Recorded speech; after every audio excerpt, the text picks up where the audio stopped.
भारत के UPI system को देख चौंक गया अमेरिका। यूपीआई सिस्टम ने जमाई पूरी दुनिया में धार। आधे से ज्यादा देशों ने अपने यहां लागू किया यूपीआई को। अमेरिकी फाइनेंशियल प्लेटफॉर्म प्रोवाइडर की लगी वाट। सड़कों पर आ गया वीजा और मास्टर कार्ड। भारत के सामने घुटने टेक अमेरिका ने मांगी भारत से माफी। दोस्तों, एक सुपर पावर कंट्री की पहचान केवल इस आधार पर नहीं होती कि उसका नाम दुनिया की सबसे ताकतवर सेना में शामिल है या उसके यहां बहुत ज्यादा जनसंख्या है, बल्कि वर्तमान में असली सुपर पावर देश वही है जो आर्थिक रूप से भी सक्षम हो और सैन्य रूप से भी। इसका साफ साफ मतलब यह है कि जो देश अपने आर्थिक क्रिया के लिए किसी दूसरे देश पर निर्भर ना रहे और जिसके फाइनेंशियल प्लेटफॉर्म सिस्टम का या उसकी करेंसी का अंतर्राष्ट्रीय स्तर पर उपयोग किया जा रहा हो और सभी देशों ने उसको मान्यता दे दी हो, वही देश असली पावरफुल कंट्री कहलाता है। और दोस्तों, अब भारत ने सैन्य और डिफेंस क्षेत्र में झंडे गाड़ अब फाइनेंशियल क्षेत्र में अपनी धाक जमा दी है।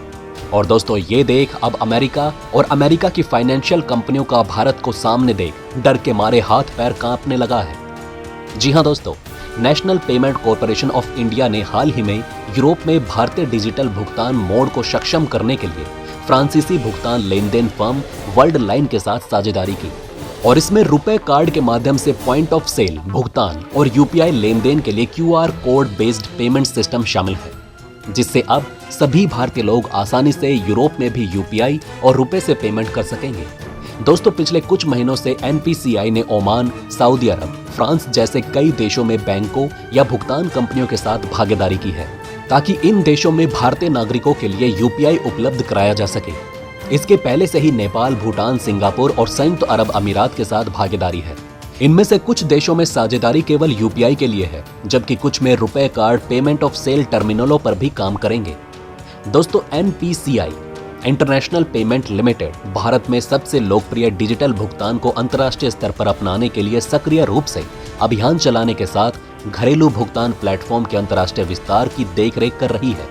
कुछ दिन पहले वित्त मंत्री ने कहा था कि सिंगापुर और यूएई ने अपने देश में रुपए पेमेंट सिस्टम को स्वीकार करने में दिलचस्पी दिखाई है। अंतर्राष्ट्रीय भुगतान के लिए सबसे लोकप्रिय भुगतान विधियों में देश में जारी किए गए डेबिट, फॉरेक्स और क्रेडिट कार्ड हैं, जो अमेरिकी card network visa, master card और एमएक्स द्वारा सक्षम है, जो बिना किसी रोक टोक के काम करते हैं। लेकिन यूपीआई साझेदारी का उद्देश्य अमेरिकी भुगतान कंपनियों को दरकिनार करते हुए स्वदेशी तकनीक के माध्यम से विदेशी भुगतान को सक्षम करना है। 25 मिलियन से अधिक भारतीय पर्यटक गए विदेश। दोस्तों, अब सवाल ये उठता है कि भारत में इसकी जरूरत क्यों? अमेरिकी कंपनियों का पेमेंट सिस्टम तो चल ही रहा था, फिर क्या जरूरत पड़ी?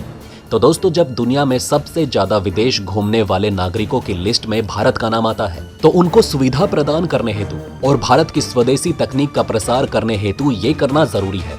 विदेश मंत्रालय विदेशी गणमान्य व्यक्तियों के साथ बैठकों के दौरान इस मामले को और तीव्र गति से आगे बढ़ाया जा रहा है। अभी के लिए ज्यादातर उन देशों पर ध्यान केंद्रित किया जा रहा है जहां या तो बड़ी संख्या में भारतीय पर्यटक आते हैं या जिनके पास बड़ी संख्या में प्रवासी हैं। दोस्तों, 2019 में 23 बिलियन अमेरिकी डॉलर से अधिक खर्च करके 25 मिलियन से अधिक भारतीय पर्यटक विदेश गए। एनपीसीआई के लिए वैश्वीकरण अभियान शुरू करने के लिए अमेरिका ने मजबूर किया। दोस्तों, राजनयिक सूत्रों के मुताबिक रूस और ईरान पर प्रतिबंध दिखाते हैं कि कैसे अमेरिका सामान्य रूप से भारत के व्यापार और विशेष रूप से तेल आयात और निर्यात पर दबाव बना सकता है। अमेरिका ने अपने घरेलू भुगतान तंत्र को वीजा, मास्टर कार्ड और स्विफ्ट जैसे विदेशी भुगतान नेटवर्कों के दम पर पूरी दुनिया को कंट्रोल कर रखा है। और जिस तरह रूस और ईरान पर डॉलर से व्यापार को लेकर अमेरिका ने बैन लगा दिया, उसने अमेरिका का असली चेहरा सबके सामने लाकर खड़ा कर दिया है। दोस्तों, यूपीआई सिस्टम के विस्तार अभियान में शामिल एक राजनयिक सूत्र का कहना है कि ये एक दीर्घकालिक परियोजना है और भारत को सीमा पार पाइपलाइन बनाने की आवश्यकता है। हमने इसे बहुत सारे देशों में पिच किया है। अमेरिकी भुगतान नेटवर्क वीजा और मास्टर कार्ड के कड़े विरोध के कारण कनाडा सहित कई देश यूपीआई को स्वीकार करने से हिचक रहे थे। ऐसे में दोस्तों, भू राजनीतिक जोखिमों को कम करने के लिए यूपीआई सिस्टम और रुपए डेबिट कार्ड भारत के एक महत्वपूर्ण कदम के रूप में कार्य कर रहा है और हमारे भुगतान मानकों को पूरी दुनिया द्वारा स्वीकार भी किया जा रहा है। दोस्तों, भारत यूपीआई सहित इन चैनलों के माध्यम से पश्चिमी एशिया में पेमेंट सिस्टम के एक बड़े हिस्से के रूप में अपने आप को दिखा रहा है, जिससे ये अपने नागरिकों के लिए एक सहज अनुभव दे सकता है। दोस्तों, महामारी के दौरान रेमिटेंस प्रभावित हुए और संयुक्त राज्य अमेरिका ने संयुक्त अरब अमीरात को सबसे बड़े योगदानकर्ता के रूप में देखा। अब भारत ऐसी द्विपक्षीय साझेदारियों के माध्यम से भविष्य में ऐसे व्यवधानों से बचना चाहता है जो उपभोक्ताओं को मोबाइल फोन का उपयोग करके धन हस्तांतरण करने के सक्षम बना सके। भारत दुनिया में सबसे बड़े रेमिटेंस प्राप्तकर्ताओं में से एक है, जिसकी प्राप्ति भारत के सकल घरेलू उत्पाद का लगभग 3% है। 2021 में देश में रेमिटेंस में 87 बिलियन अमेरिकी डॉलर प्राप्त हुए, जो कि चीन और मैक्सिको जैसे देशों से बहुत आगे है, और ये आंकड़ा बढ़कर 2022 में 100 बिलियन डॉलर हो चुका है। दोस्तों, भारत वीजा और मास्टर कार्ड का यहाँ तक कि भारत से लेन देन के लिए स्विफ्ट मार्ग से बचना चाहता है, और इसके बजाय विदेश मंत्रालय दुनिया के बाकी हिस्सों में सीमा पार लेन देन के लिए 2 चरणीय प्रक्रिया को शुरुआत कर चुके हैं। अब दोस्तों, इसी का परिणाम है कि फिनटेक सेक्टर में भारत की धमक अब ग्लोबल होने लगी है। पूरी तरह से स्वदेशी टेक्नोलॉजी यूपीआई और रुपए की पहुंच अब यूरोप तक होने लगी है। आने वाले समय में फ्रांस समेत कई अन्य देशों में यूपीआई और रुपए दोनों की सर्विस उपलब्ध होने जा रही है। इससे पहले भारत के बाहर नेपाल समेत कुछ अन्य देश भी यूपीआई और रुपए कार्ड को अपना चुके हैं।